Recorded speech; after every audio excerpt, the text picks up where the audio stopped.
Okay, I call this November 9th, 2023, a regular Borough Council meeting to order. We'll begin with a moment of silence, Pledge of Allegiance, led by Councilor Stubbe.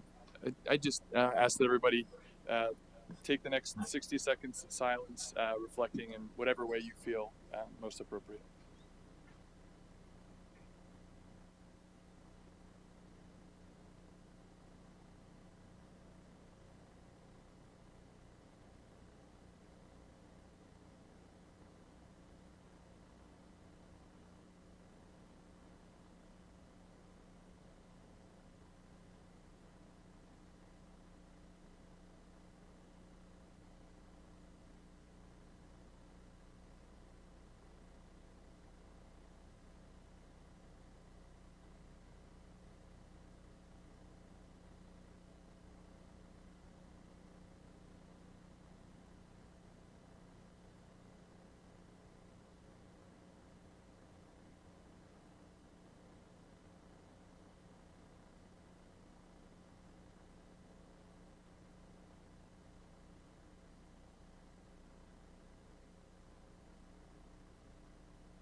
Mr. Secretary, the roll call, please.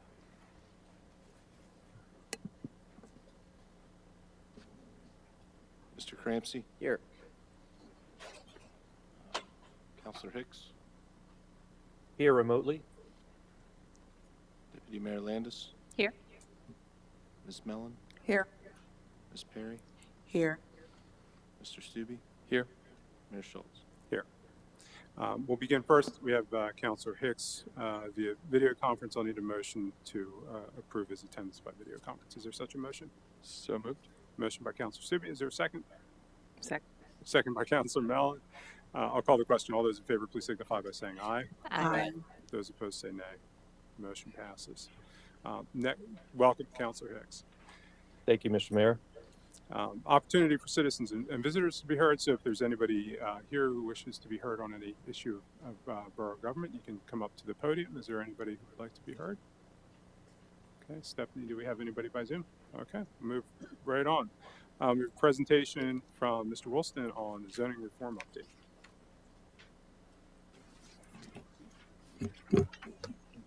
Okay, I did a little PowerPoint.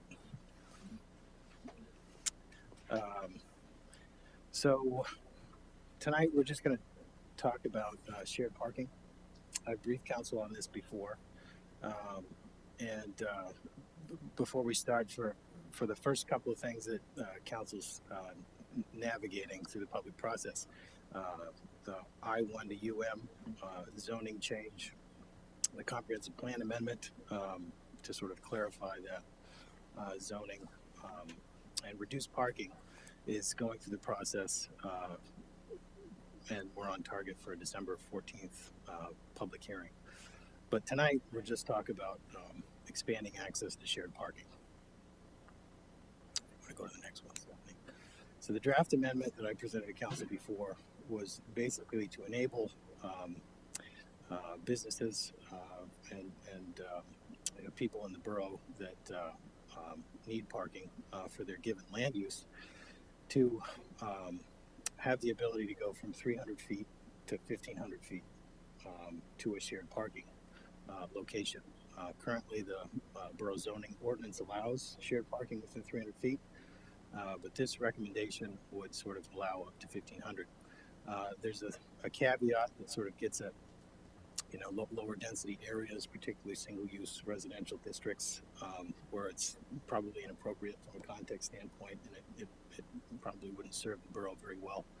But we did include all the mixed-use districts, commercial districts, and the R4 Town Center District for its proximity to commercial uses. And I don't expect anybody to be able to read this, but the presentation is going to be available online, and I've shared this with council before. This is a guide that I put together to try to I guess, educate the public on when we talk about, context within the built environment, um, particularly what's visible from the public realm, streets and whatnot, what you can see. Is it car oriented? Is it walkable? Um, and when I say markets, I'm talking particularly about consumer markets. Where can you buy stuff? Um, what's the price to enter those markets? Are your neighborhoods exclusive to entering to markets? We hear a lot about housing markets, for example. The cost of housing. For retail markets within the borough, there seems to be a lot of opportunity for small scale, dense, retail. But if parking turns into a challenge, any developer would have to sort of consider, consolidating lots for to create parking to meet the minimum parking requirements and things like that. So to try to encourage new markets in a small scale, dense urban context, and sort of reduce the demand for consolidating lots and knocking down old historic buildings or nice buildings within the borough, the fabric of the borough. Shared parking seemed like a reasonable pursuit. Again, it's already articulated in the code from 300 to 1,500 feet. So tonight we'll just talk about maybe some tools for analyzing what that looks like. So these are going to be available online. We've got two tools currently at the disposal of the public. So anybody can access the interactive zoning map. And we're not going to play around with the zoning map too much tonight, but I did want to explain it. If you go to the Borough website, under my department's webpage, Sustainable Community and Economic Planning, you'll see a link for the interactive GIS. If you click on that link, you'll see a page that sort of opens up with a splash screen that basically says that, some legal disclaimer, but it's still a pretty good page for people to use. But this in particular can be a little bit confusing. So we get some phone calls about, what zoning district am I in? What kind of things can I do in my neighborhood or with my business? So if you go to the zoning map and you click on any of the different colored polygons that represent what's in the official zoning map, you'd be able to see some different things about your property.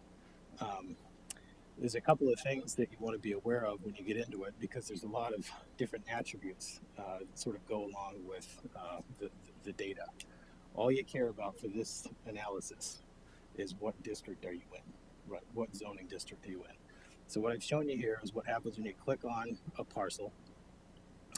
It'll give you a couple of options at the top of that center box with a little triangle, and you can sort of toggle between what's in your what your lot attributes are and what the zoning attributes are.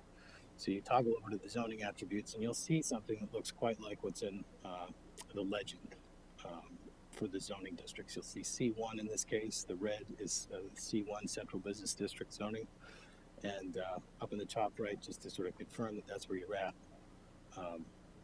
you'd be able to sort of compare the two and be confident that you know which district you're in. Of course, if you get hung up on this, you can call me or any of my staff, and they'll help you navigate it. Next. So I put together a shared parking map. So GIS is a powerful tool. It's pretty neat. It helps us sort of analyze different conditions within the landscape. In this case, what I did is I dropped a point for every one of the public parking lots.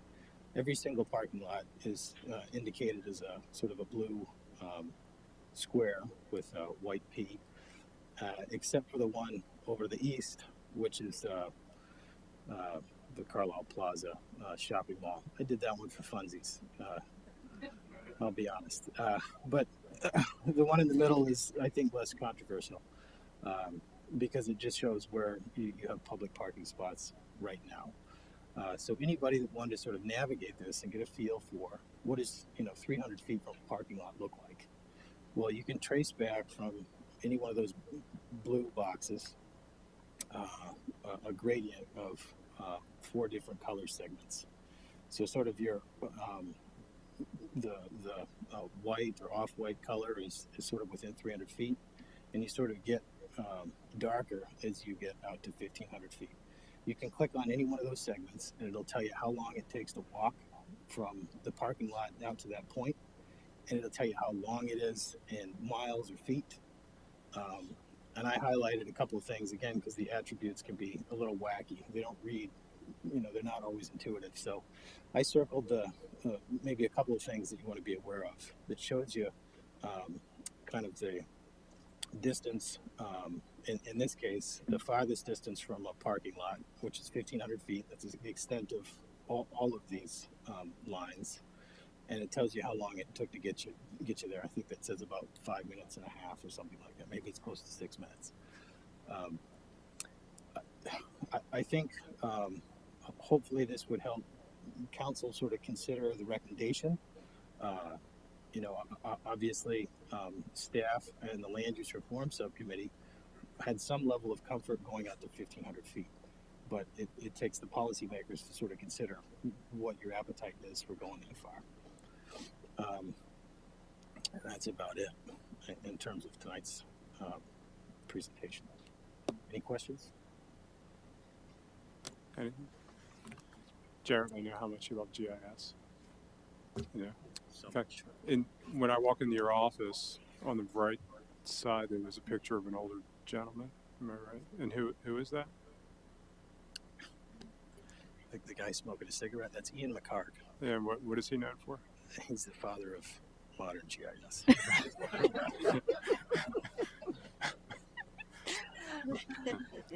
So this is for commercial or residential properties that have their parking requirements.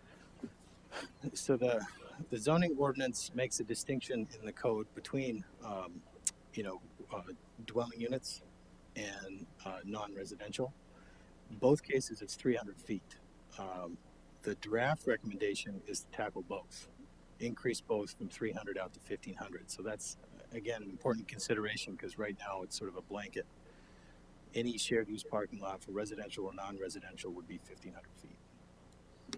So it could assist in maybe putting in additional housing in tighter spots, expanding our availability of housing since we're having an affordable housing crisis, and just that we don't have enough for all the people that need a place to live, and also it can help with our economic development, small business generation by having lesser expectations on parking. Right. Yeah. And again, it sort of encourages the reuse of existing buildings for a variety of different things that maybe are hindered by parking requirements. Anything else? Okay. Thanks, Jared. We appreciate it. Next, the consent agenda. That's a list of routine items which do not appear to be controversial in nature and which probably do not require additional discussion. They can be acted on by one motion in their current form if discussion is desired on any particular item. Any member of council or the public may request the item be removed from the consent agenda, and that item will be considered separately. Is there anybody requesting that an item be removed? I see none. Is there a motion to approve the consent agenda? So moved. A motion by the Deputy Mayor. Is there a second? Second. A second by Councilor Mellon. Any discussion? I'll call the question. All those in favor, please signify by saying aye. Aye. Those opposed say nay. The motion passes. We'll move on to the regular agenda. There are no tabled, continued, and recurring items. I'll note under my report that I issued an extra mile proclamation recognizing generally on November 1st, encouraging people to go the extra mile in their communities. This year I felt it was appropriate, although we haven't done so in the past, to recognize an organization and because of the work that Kiwanis did at Latour Park and all the effort that they put in over the years to make that dream come true. Recognize them specifically for their organization certainly going the extra mile. Wonderful ribbon cutting there too, if you weren't able to make it. Next is reports from committees, Parks and Recreation. Thank you, Mr. Mayor. I have two motions. First, I move that council retroactively approve a contract from Birds Construction to replace the rubber roof above the Parks and Recreation offices at the Stewart Community Center in the amount of $21,600. Motion to replace the roof at the Stewart Community Center in the amount of $21,600. I'll second that motion. Is there any discussion? Hearing none, I'll call the question. All those in favor, please signify by saying aye. Aye. Those opposed say nay. Motion passes.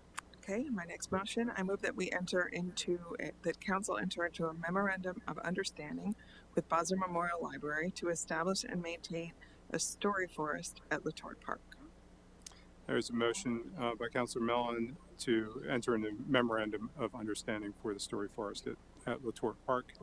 I'll second that motion. Is there any discussion?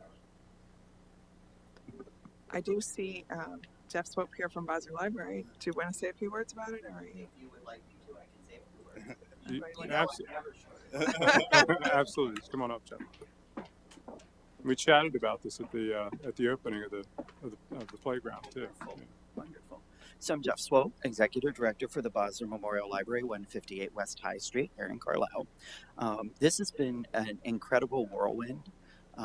About a year ago, our Youth Services Coordinator, Deneen Yellen, and I spoke about the idea that someday we would like to have a story forest in our community. Well, a story walk or a story path. There's all kinds of names for them.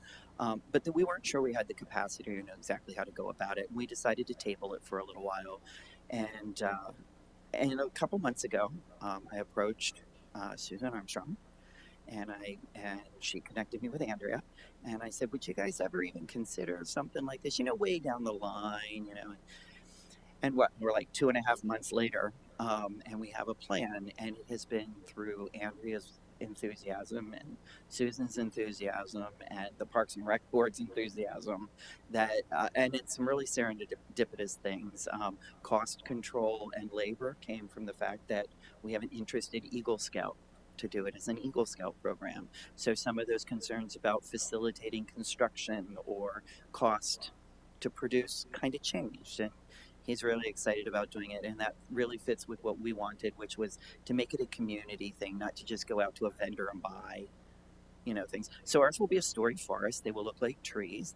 We looked at a couple different locations. We got some great feedback from the folks on the Parks and Rec Board, and came up with, actually Andrea and one of the Parks and Rec folks came up with a location to put it around the back part of the new Fort Letort, which I think is a really brilliant kind of place to put it. So we are extremely excited about this, and hope that you as the council are as excited as we are. I think it's going to be great for the community, and we have aspirations of other ones in the future at other parks.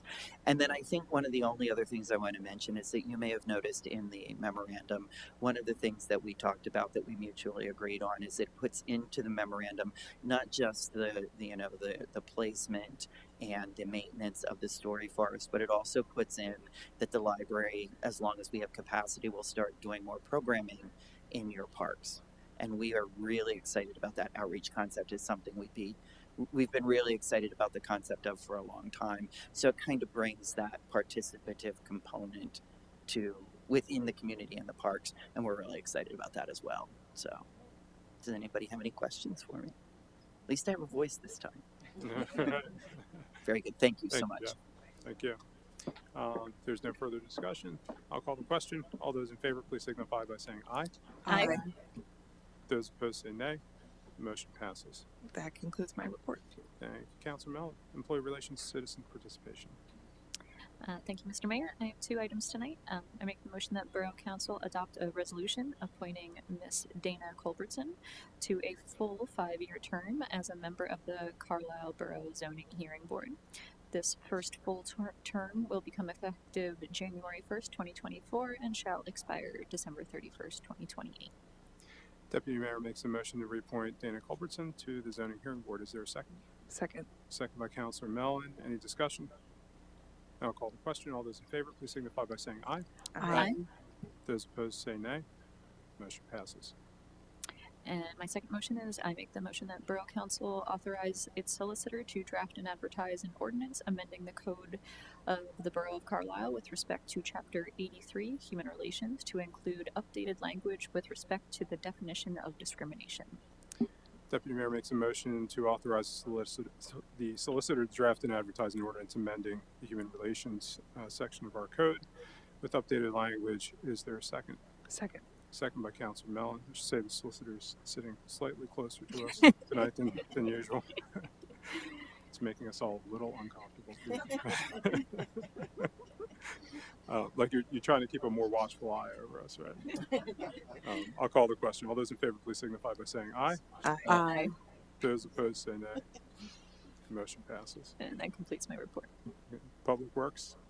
Yeah, that's funny. He just said, "You see what you just did?" Because I insisted that he sit over here beside me. So I make a motion that Borough Council approves entering into an engineering services contract for a not to exceed cost of $25,400 with Dawood Engineering Incorporated to provide planning and preliminary design services for the next phase of the borough's Bedford Street and East Street traffic calming project, subject to borough solicitor approval of the contract.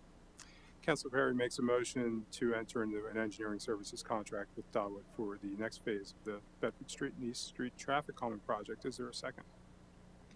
Second. Second by Councilor Stuvey. Any discussion?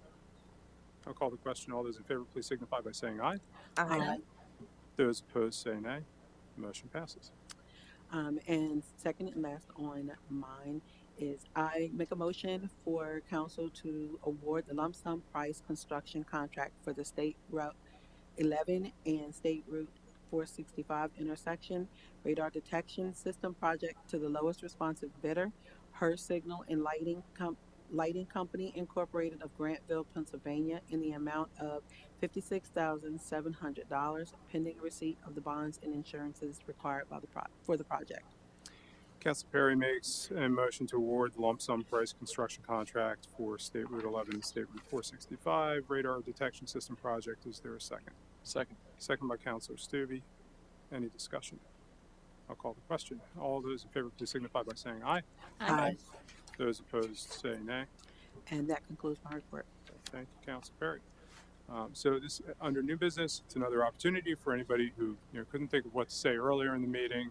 Another opportunity to come up and provide public comment on any issue of borough government. Is there anybody who would like to make comment?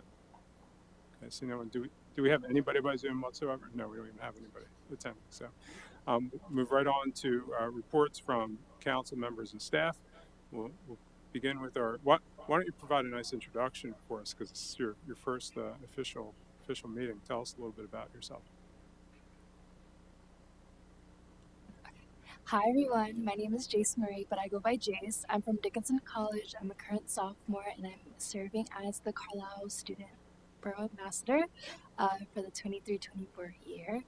As for updates, there's not much going on at Dickinson. I'll be better prepared next time, but yeah. Thank you for joining us.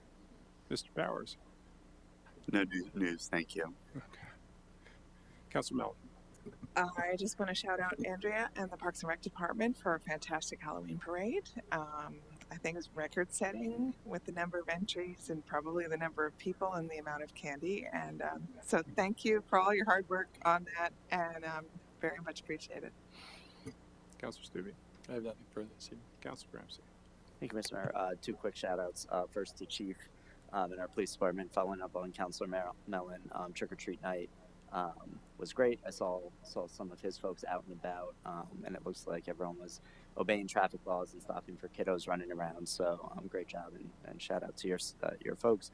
And then lastly, I think sometimes we take it for granted, but with Tuesday being election day, shout out to the county. Really, from everything I saw, went all without a hitch. The folks that are at the polling locations, the Bureau of Elections, do a great job. This year, their social media was amazing and really transparent. So I think we're very blessed to have a great county that does free, fair, and accurate elections. Thanks. Thank you. Deputy Mayor Landis. They said everything I was going to say, but I concur. Councilor Perry. I really don't have much. I just want to say, holidays are coming, so happy holidays to everybody. Small Business Saturday will be coming, and I will do like I did last year. I want to remind everybody while you're out, you're doing your shopping, you're going to the small businesses. Please remember Black-owned businesses and other businesses of color. It's important that they get your support and your money as well, so that they can continue on the work. And that's it. Mr. Solicitor, anything? No, no. Oh, I'm sorry. Thank you. I forgot Councilor Hicks by Zoom. Councilor Hicks. Thank you, Mr. Mayor. I just want to say thank you to our borough manager's staff for picking up. She's going through some hard family issues, and they made it so that there was hardly an interruption, and doing a lot of meetings individually with us. And I appreciate their professionalism, and just reinforces what a great staff we have. Thank you. Thank you. Of course, our thoughts are with the borough manager right now. I have an 8-year-old who turned 8 years old today and who picked out my tie and my pocket square. So I don't have anything to say. We're going to adjourn this meeting. Happy birthday, Aisley Ray.